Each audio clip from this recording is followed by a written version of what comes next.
नमस्कार भाइयों और बहनों। देखो, कल एक विशेष त्यौहार आने वाला है, उसका नाम मकर संक्रांति है। इस पर्व पर हम सभी सुबह जल्दी उठकर बहुत बढ़िया त्यौहार मनाते हैं। कोई पतंगबाजी करता है, कोई मंदिर में जाता है, कोई परिवार के साथ घूमने को जाता है। साल में एक बार यह त्यौहार आता है, लेकिन मुझे आप सभी से एक बात कहनी थी। अभी आपको अगर अच्छी लगे तो उस पर अमल करना, अच्छी न लगे तो आपकी इच्छा, आपके मन पर है। जैसा मेरा कहना ये है कि इस पर्व पर जो हम लोग पतंग उड़ाते हैं, खासकर युवा पीढ़ी में ज़्यादा ये उत्साह होता है। अभी पहले तो हम जब छोटे थे उस समय में खुद मांझा लाकर तैयार करते थे। उस समय भी ये घातक ही था। उस समय भी हम बहुत से लोगों को कहते थे, लेकिन कोई अमल नहीं कर पाता था। लेकिन अभी क्या है, फिलहाल में अभी जो हो रहा है, दिनों दिन देखो बाहर का मांझा आ रहा है। अभी मुझे लगता है ये कोई चाइना वाला मांझा दिखता है बहुत सारे।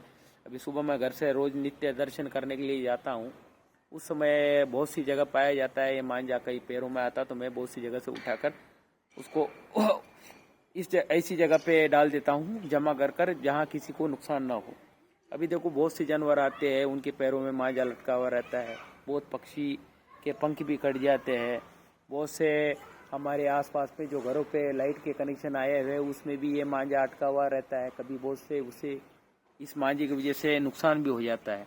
अभी देखो हर साल भी ये किस्सा होता है, हम भी सुनते हैं कि पतंगबाजी करते वक्त किसी का एक्सीडेंट हो जाता है, कोई किसी की गर्दन कट जाती है, किसी की अंगलियां कट जाती है, किसी का नाक कान कट जाता है। तो हम तो इलाज करा सकते हैं, लेकिन बेचारे जो बेजुबान पक्षी है, जानवर है, उनका इलाज कौन करता है।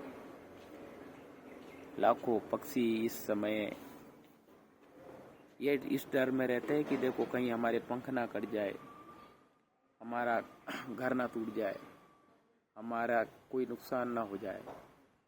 उन्हें पता चलता है। देखो जैसा दीपावली पर पर्व पर हम पटाखे फोड़ते, आतिशबाजी करते, उस समय भी उनको काफ़ी नुकसान होता है। पतंगबाजी से तो बहुत उनको नुकसान होता है, लेकिन मैं यही कहना चाहता हूँ, आप पतंगबाजी करिए, ऐसे स्थान पे करिए जहाँ पक्षियों का डेरा कम हो, और आप अपना भी ख्याल रखें, किसी और को नुकसान ना हो। जहाँ भी पतंग उड़ाने जाए, अगर ऊंचे स्थान पे जाते हो तो आप अपनी भी ध्यान रखें, किसी और को अपनी वजह से नुकसान ना हो, तकलीफ ना हो। अपने मांझे से किसी और को नुकसान ना हो, किसी पक्षी को अपने मांझे से नुकसान ना हो। ये सब बातों का अगर ध्यान रखोगे, मेरा तो आपसे ये निवेदन है कि बनते कोशिश ये मांझे का इस्तेमाल ना करे, इस मांझे को त्याग दे। ऐसा दूसरा सादा भी मांझा आता है जिससे किसी को नुकसान ना पहुँचे, पक्षी को भी नुकसान ना पहुँचे।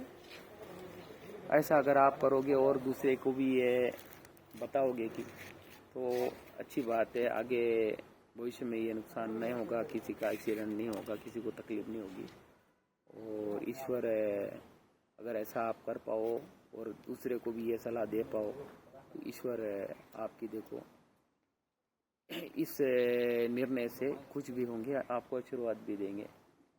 देखो हमें भगवान ने जीवन दिया है, उसी प्रकार पक्षियों को, जीव जंतु को, हर किसी को जीवन दिया है।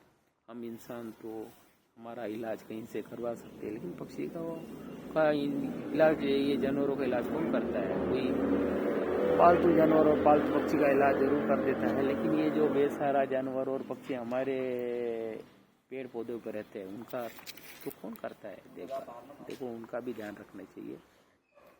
शुक्रिया, धन्यवाद। जय श्री कृष्ण, जय भगवान। अब देख आचार्य चेक कर।